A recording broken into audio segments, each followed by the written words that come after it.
Britain की नई प्रधानमंत्री लिज ट्रस ने बिना समय गंवाए अपने नए कैबिनेट की नियुक्ति कर दी है। उन्होंने इसमें भारतीय मूल की सुएला ब्रेवरमैन को शामिल किया है, जो अब ब्रिटेन की गृह मंत्री बन गई हैं। इससे पहले बोरिस जॉनसन सरकार में भी गृह मंत्रालय भारतीय मूल की ही महिला सांसद प्रीति पटेल के पास था। लिज ट्रस के करीबी दोस्त क्वाजी क्वारटेंग को चांसलर यानी कि वित्त मंत्री बनाया गया है।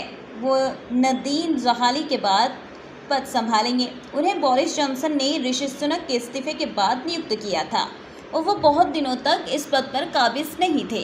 क्वाजी क्वारटेंग पहले व्यापार मंत्री के पद पर थे। क्वारटेंग का जन्म 1975 में वॉल्थम फॉरेस्ट लंदन में हुआ था और वो अल्फ्रेड के क्वार्ट्रेक और शॉर्लोट बॉयट क्वार्ट्रेक की एकमात्र संतान है, जो 1960 के दशक में घाना से यूके बतौर छात्र आए थे। उनकी मां एक बैरिस्टर हैं और उनके पिता एक अर्थशास्त्री। क्वार्ट्रेक ने ब्रिटेन के प्रतिष्ठित स्कूल इटेन कॉलेज से पढ़ाई की है। इसके कॉलेज से डेविड कैमरन और बोरिस जॉनसन सहित ब्रिटेन के 20 प्रधानमंत्रियों ने पढ़ाई की है। इसके अलावा ट्रस ने अपने लंबे समय की सहयोगी टेरेसा कैफ को देश का स्वास्थ्य मंत्री नियुक्त किया है। वो पीएम द्वारा नियुक्त की गई पहली शख्स थी और वो उप प्रधानमंत्री का पद भी संभालेंगी। विशेष मंत्रालय की कमान जेम्स क्लेवर्ली के हाथों में दी गई है। इस पद पर पहले खुद ट्रस थी। 1971 में जन्मी टेरेसा कैफ लिवरपूल में पली बढ़ी। उन्होंने यूनिवर्सिटी कॉलेज लंदन में केमिस्ट्री में पीएचडी की और अंतर्राष्ट्रीय कंपनी मार्स में काम किया। चार्टर्ड मैनेजमेंट अकाउंटेंट बनने के बाद उन्होंने मार्स में कई पदों पर काम किया और मार्स ड्रिंक्स यूके के फाइनेंस डायरेक्टर भी बनी। उन्होंने बीबीसी में फाइनेंस मैनेजर के पद पर भी काम किया। इन नियुक्तियों को देखें तो ट्रस के कैबिनेट की विविधता साफ झलकती है। ब्रितानी राजनीति में ऐसा पहली बार हुआ है कि सबसे बड़े मंत्रालयों में एक भी श्वेत आदमी नहीं है। ब्रिटेन में सबसे वरिष्ठ मंत्रालय को great offices of the state कहते हैं। इनमें पीएम का दफ्तर, वित्त मंत्रालय, विदेश मंत्रालय और गृह मंत्रालय शामिल है। 2001 की तुलना में इस बार ये बिल्कुल अलग है। तब 91% सांसद मर्द थे और सभी श्वेत थे। भारतीय मूल की सुएला ब्रेवरमैन ने ग्रेट ऑफिसेस ऑफ स्टेट में से एक की कमान अपने हाथ में ले ली है।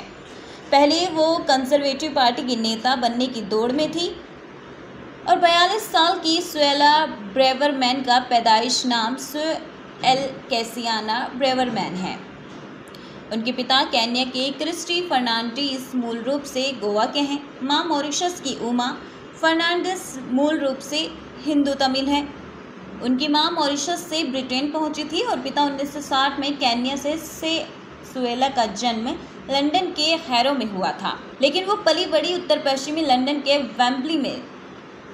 वो अपने माता पिता की इकलौती संतान हैं जो अपनी बेटी को लेकर बहुत महत्वाकांक्षी थे।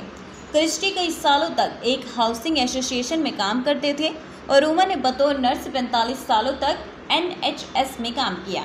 दोनों 80 के दशक में कंजर्वेटिव पार्टी से जुड़े और वेम्बली में स्थानीय समुदाय के बीच काम किया। उमा 16 सालों तक काउंसलर रहीं और क्रिस्टी एक कैंपेनर की तरह काम करते थे। पार्टी के नेता के चुनाव की प्रक्रिया के दौरान ITV को दिए एक इंटरव्यू में ब्रेवरमैन ने कहा था कि मैं इस देश से बहुत प्यार करती हूँ। मेरे माता पिता यहाँ खाली हाथ आए थे और ब्रिटेन ने उन्हें उम्मीद दी थी, सुरक्षा दी और मौके दिए। इस देश ने मुझे काफ़ी और कई मौके दिए हैं, शिक्षा में और करियर में। मैं इस देश की कर्जदार हूँ और इस देश के PM बनाने में मेरे लिए सम्मान की बात होगी। ब्रेवरमैन ने एक स्कॉलरशिप मिलने के बाद एक सरकारी स्कूल से अपनी पढ़ाई की और फिर लंदन के हिथफील्ड स्कूल पहुँची। इसके बाद वो कानून की पढ़ाई करने कैम्ब्रिज के क्वींस कॉलेज गई और फिर पेरिस के कॉलेज से कानून में मास्टर्स डिग्री ली। इसके बाद वो न्यूयॉर्क में अटॉर्नी बनी। सुएला ब्रेवरमैन पब्लिक लॉ और जुडिशियल रिव्यू में विशेषज्ञ हैं और ब्रिटेन के गृह मंत्रालय की तरह से इमिग्रेशन मामले में लड़ चुकी हैं। फरवरी 2018 में उन्होंने रायल ब्रेवरमैन से शादी की, जो मर्सिडीज कंपनी में मैनेजर थे, जिनका जन्म 2019 और 2021 में हुआ था। सुएला ब्रेवरमैन मई 2015 में कंजर्वेटिव सांसद बनी और टेरेसा में उन्हें पहली बार मंत्री का पद मिला। उन्हें 2018 में ब्रिगेड मंत्री बनाया गया था, लेकिन वो बहुत दिनों तक पद पर नहीं रही। नवंबर 2018 में उन्होंने इस्तीफा दिया, लेकिन फरवरी 2022 में बोरिस जॉनसन उन्हें वापस लेकर आए।